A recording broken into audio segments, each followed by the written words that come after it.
ناظرین، حضرت عثمان بن طلحہ جو ہے وہ حضور اکرم صلی اللہ علیہ وسلم جب شروع اسلام کے اندر آپ نے حضرت عثمان سے کہا، عثمان بن طلحہ سے، کہ تم بیت اللہ کا دروازہ کھول دو اور میں جو ہے اس کے اندر 2 رکعت نفل پڑھنا چاہتا ہوں، تو اس نے جو ہے بیت اللہ کا دروازہ نہیں کھولا، اور جو ہے حضور اکرم صلی اللہ علیہ وسلم اس کو کہا ہے عثمان آج تو میرے لیے بیت اللہ کا دروازہ نہیں کھول رہے، ایک دن آئے گا کہ اس کی چابی میرے ہاتھ میں ہوگی۔ تو عثمان نے کہا اے محمد کیا اس دن قریش ذلیل ہو جائیں گے، اس دن قریش یا ختم ہو جائیں گے؟ اللہ کے رسول نے فرمایا نہیں، قریش کو اللہ رب العزت اس دن عزت عطا فرمائیں گے۔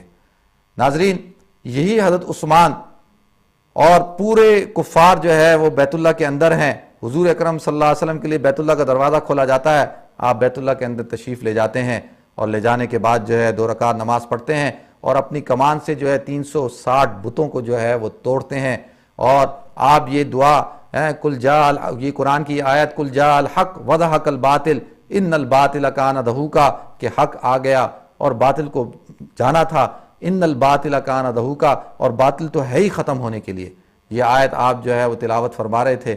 ناظرین، انشاءاللہ فتح مکہ کے اوپر جو ہے انشاءاللہ گفتگو جو ہے وہ ہمارا سلسلہ جاری رہے گا، اور آپ حضرات جو ہے وہ ہمیں کال بھی کر سکتے ہیں۔ انشاءاللہ ایک مختصر سے بریک کی طرف جاتے ہیں، بریک کے بعد انشاءاللہ پھر حاضر ہوں گے۔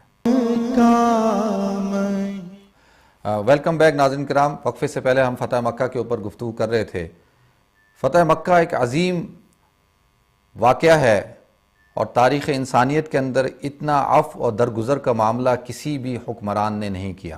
قرآن کہتا ہے ان الملوک اذا دخلوا قریۃ افسدوها وجعلوا اعزۃ اہلھا اذلہ، کہ بادشاہوں کی عادت ہوتی ہے کہ جب وہ کسی ملک کو فتح کرتے ہیں، اذا دخلوا قریۃ افسدوها، اس کو تباہ و برباد کر دیتے ہیں، وجعلوا اعزۃ اہلھا اذلہ، اور اس کی عزت والوں کو ذلیل کر دیتے ہیں۔ ناظرین، اللہ کے رسول صلی اللہ علیہ وسلم نے سب کو عفو اور درگزر کا معاملہ کیا۔ سارے کفار جو ہے وہ جمع ہیں اور وہ یہ سوچ رہے ہیں کہ اب ہمارے ساتھ کیا ہوگا۔ اللہ کے رسول صلی اللہ علیہ وسلم نے ارشاد فرمایا کہ آج میں تمہارے ساتھ وہی معاملہ درپیش کروں گا جو حضرت یوسف علیہ السلام نے اپنے بھائیوں کے ساتھ کیا تھا۔ لا تثریب علیکم اليوم، کہ آج کے دن تم کے اوپر کوئی سختی نہیں، تم سب انتم الطلقاء، تم سب کے سب آزاد ہو، تم سب کے سب معاف ہو، تمہیں کوئی آج جو ہے، حالانکہ یہ وہ لوگ تھے جنہوں نے حضور اکرم صلی اللہ علیہ وسلم کی قتل کرنے کا ارادہ کر لیا تھا۔ ناظرین، حضرت عثمان جب حضور اکرم صلی اللہ علیہ وسلم جو ہے حرم کے اندر ہیں، حضرت علی کی خواہش ہوئی، حضرت ابوبکر کی خواہش ہوئی کہ مکہ کی چابی ہمیں دے دی جائے، تو اسی دوران جو ہے اللہ رب العزت نے وحی نازل فرمائی ان اللہ یأمرکم ان تؤدوا الامانات الی اہلھا، اللہ تمہیں حکم دیتا ہے کہ تم امانت جو ہے اس کے اہل تک پہنچاؤ۔ اور یہ کیا تھا کہ چابی حضرت عثمان بن طلحہ یعنی جن کے پاس تھی انہی کو دی جائے۔ اور جب اللہ کے رسول صلی اللہ علیہ وسلم نے کہا ہے عثمان کہ تمہیں وہ دن یاد ہے اور آج کا دن یاد کرو، یہ لو چابی، اللہ حکم دیتا ہے مجھے کہ چابی تمہیں ہی دی جائے، اور آج تک اسی قبیلے کے اندر جو ہے وہ چابی ہے۔ ناظرین، یہ حضور اکرم صلی اللہ علیہ وسلم کے اوصاف تھے، اخلاق تھے، اتنی عظیم فتح اللہ رب العزت نے آپ کو عطا فرمائی، اور چند لوگ جو ہے وہ صرف مارے گئے۔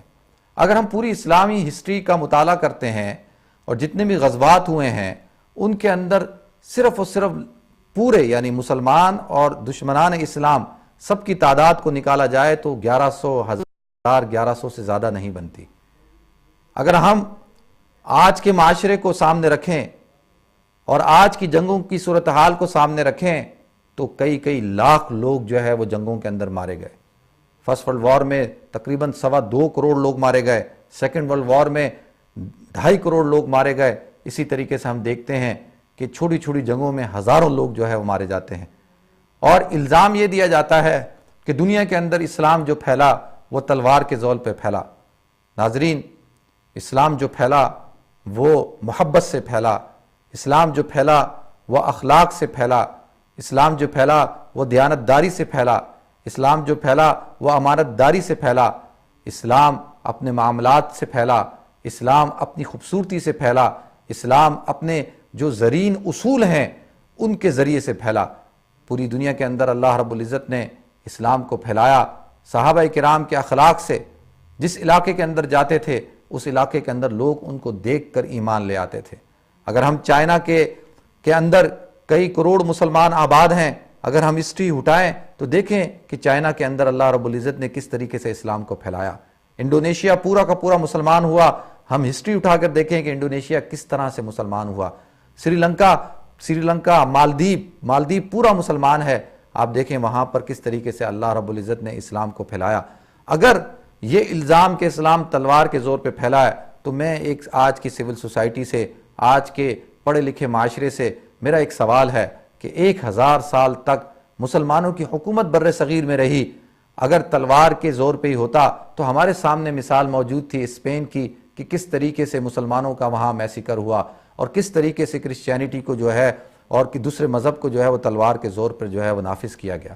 اور ہم دیکھتے ہیں کہ اسلام اگر تلوار کے زور پہ ہوتا تو آج بر صغیر کے اندر، پورے ہندو پاک کے اندر، انڈیا پاکستان کے اندر آپ کو کوئی اور مذہب نہیں ملتا سوائے اسلام کے۔ اگر طاقت اور قوت کے ذریعے سے ہوتا اور سب کو اگر قتل کر دیا جاتا جو ایکسیپٹ نہ کرتا۔ ناظرین، یہ اسلام کے زرین اصول ہیں، اور یہ آپ حضرات کے سامنے یہ جو آج فتح مکہ کو بیان کرنا مقصد تھا، وہ صرف اس کی وجہ یہی تھی کہ اللہ رب العزت ہمارے اندر بھی آج معافی کا جذبہ، درگزر کا جذبہ، ایک دوسرے کے ساتھ صلح کرنے کا جذبہ، ہم آج جو ہے ہمارے اندر بے صبری ہے، ہمارے اندر پیشنٹ نہیں ہے، ہم بدلہ لینا چاہتے ہیں، ہمارے اندر غصہ ہے، ہم جو ہے وہ کسی کو برداشت نہیں کرتے۔ ناظرین، اسلام اور قرآن اور اللہ کے رسول صلی اللہ علیہ وسلم کی سیرت ہمیں یہی سبق دیتی ہے کہ عفو اور درگزر سے معاملہ کیا جائے۔ آج جو ہے الحمدللہ اللہ رب العزت کے فضل و احسان سے اللہ رب العزت نے ہمیں اتنا خوبصورت دین اسلام عطا فرمایا۔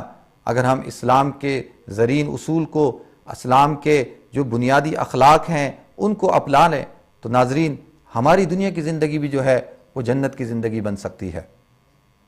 قرآن، اللہ رب العزت نے قرآن کے اندر حکم فرمایا کہ جب تم سے کوئی جاہل مخاطب ہو، وَإِذَا خَاطَبَهُمُ الْجَاهِلُونَ قَالُوا سَلَامًا، کہ اگر تم سے کوئی جاہل آدمی بحث کرے، تم سے اگر وہ آرگومنٹ کرے، تم سے گفتگو کرے، اور اگر آپ یہ سمجھ جائیں کہ اس کے پاس علم نہیں ہے، یہ بے سمجھ آدمی ہے، بے علم آدمی ہے، قَالُوا سَلَامًا، اس کو آپ سلام کریں، اس سے کہیں کہ آپ اپنے راستے پہ، میں اپنے راستے پہ۔ اللہ کے رسول صلی اللہ علیہ وسلم نے فرمایا وَاعْفُ عَمَّنْ ظَلَمَكَ، کہ جو تمہارے ساتھ ظلم کرے تم اس کو معاف کر دو۔ وَأَحْسِنْ إِلَىٰ مَنْ أَسَاءَ إِلَيْكَ، اور اگر کوئی تمہارے ساتھ برائی کرے تو تم اس کے ساتھ اچھائی کے ساتھ درپیش ہو۔ ناظرین، یہ اسلام کے زرین اصول ہیں، روشن پہلو ہیں جن کو ہمیں اپنی زندگی کے اندر اختیار کرنا چاہیے۔ الحمدللہ ہم اپنے اس پروگرام کے اندر آپ حضرات کی لائیو کال بھی لیتے ہیں، اور اسی طریقے سے ان کا حل قرآن اور حدیث کی روشنی میں جو ہے وہ پیش کرتے ہیں۔ ہمارا نمبر جو ہے وہ آپ اسکرین پہ دیکھ رہے ہوں گے، اب ہمیں جو ہے وہ کال کر سکتے ہیں، اور جو ہے انشاءاللہ ہم آپ کے مسائل کا حل قرآن اور حدیث کی روشنی میں بیان کریں گے۔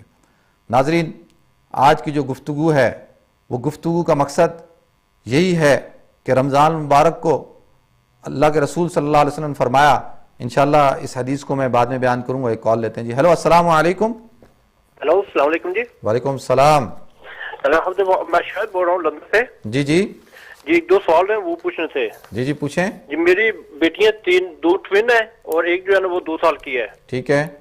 وہ دونوں نا رات کو، جو 2 سال کی، وہ رات کو بہت زیادہ روتی رہتی ہے۔ اس کے اوپر میں آیت الکرسی بھی پڑھ کے پھونکتا رہتا ہوں اور تارے کو بھی پڑھ کے، اس کے باوجود بھی رات کو آنکھیں بند کرنا نیند میں روتی رہتی ہے۔ ٹھیک وہ ہے۔ دوسری بڑی جو ہے، وہ چھوٹیاں جو ہے نا وہ بھی ساری رات روتی رہتی ہیں۔ ٹھیک ہے، تو ان کے لیے پلیز کچھ بتا دینا۔ ٹھیک ہے۔ اور کوئی سوال میرے بھائی؟ بس یہی ہے۔ اوکے، خدا۔ بہت شکریہ جی آپ کی کال کرنے کا۔ اچھا، ایک اور کال لیتے ہیں جی۔ ہیلو، السلام علیکم۔ ہیلو، السلام علیکم۔ وعلیکم السلام ورحمۃ اللہ وبرکاتہ۔ جی ناروے سے بول رہا ہوں، رمیز راجہ۔ جی جی جی تو فرمائیں۔ میں نے ایک سوال پوچھ رہا تھا کہ پچھلے دنوں کسی میرے بھائی نے آپ سے سوال کیا تھا کہ آئی فون کے ساتھ وہ قرآن پڑھا جا سکتا ہے یا نہیں نا؟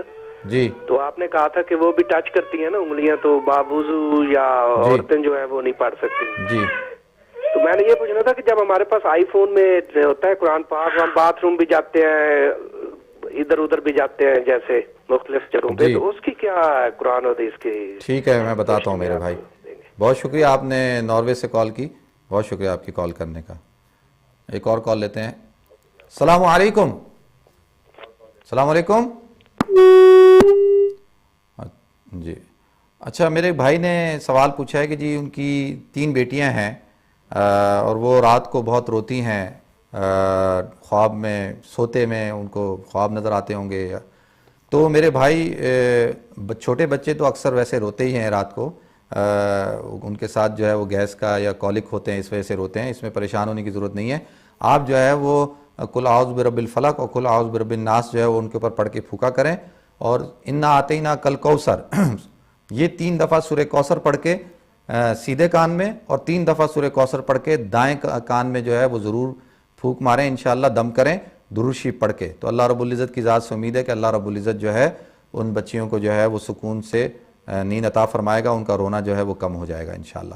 اسی طرح سے ناروے سے میرے بھائی نے فون کیا ہے اور سوال پوچھا ہے کہ جی بغیر وضو کے یعنی آئی فون جو ہے وہ اس کو دیکھ کے پڑھا جا سکتا ہے نہیں پڑھا جا سکتا. تو میں نے عرض کیا تھا کہ اس کا جواب یہ ہے کہ دیکھیں کہ آئی فون جو ہے اس میں اگر جب قرآن کی آیت نظر آ رہی ہو، قرآن لکھا ہوا نظر آ رہا ہو، تو جب اگر آپ اس کو دیکھ کر پڑھتے ہیں تو آپ جو ہے اگر اس کی اسکرین کو چھوتے ہیں تو گویا کہ ایسے ہی ہے جیسے کہ آپ قرآن کو چھو رہے ہیں، کیونکہ اس پہ الفاظ نقش ہوتے ہیں، نظر آ رہے ہوتے ہیں. تو لہذا آپ جو ہے وہ بغیر چھوئے تو اس کو پڑھ سکتے ہیں، بغیر چھوئے. اور اگر آپ کا وضو نہیں ہے تو آپ بالکل پڑھ سکتے ہیں، قرآن پڑھنے کی اجازت ہے بغیر وضو کے، لیکن چھونا جو ہے وہ مناسب نہیں ہے. اسی طریقے سے آپ نے کہا کہ وہ جب جیب میں ہوتا ہے اور جیب میں ہونے کے بعد باتھ روم میں جاتے ہیں، تو دیکھیں کہ جب جو چیز نظر نہیں آ رہی اس کو کہتے ہیں المستور کالمحجوب. جو چیز چھپی ہوئی ہے، جو چیز پوشیدہ ہے، وہ اس کا حکم ہے جیسا کہ کالمعدوم وہ نہیں ہے. اور جو چیز نہیں ہے، ایک چیز ہے جیسے قرآن پاک ہے، اس کا ایک حقیقی وجود موجود ہے، یہ قرآن پاک ہے، تو یہ تو حقیقی طور پر موجود ہے. اسی طرح سے سی ڈی کے اندر، ڈی وی ڈی کے اندر، فون کے اندر، چپ کے اندر، لیپ ٹاپ کے اندر جو قرآن فیڈ ہوتا ہے تو وہ جب تک ظاہر نہ ہو، جب تک نظر نہ آئے، وہ قرآن کے حکم میں نہیں ہوتا. جب وہ چھپا ہوا ہوتا ہے تو اس وقت وہ قرآن کے حکم میں نہیں ہوتا، جب ظاہر ہوتا ہے تو قرآن کے حکم میں ہوتا ہے. تو لہذا جب وہ جیب میں بند ہے، کھلا ہوا نہیں ہے، تو آپ باتھ روم میں لے جا سکتے ہیں. ہاں اس بات کا خیال رکھیں کہ جی کھلا ہوا ہے اور قرآن نظر آ رہا ہے اس کے اندر، اور آپ پھر اس کو باتھ روم میں لے جاتے ہیں تو پھر جو ہے وہ یقیناً گناہ ملے گا، اور اس چیز سے جو ہے وہ بچنا چاہیے. امید کرتے ہیں جی آپ کے سوالوں کے جواب ہو گئے ہوں گے.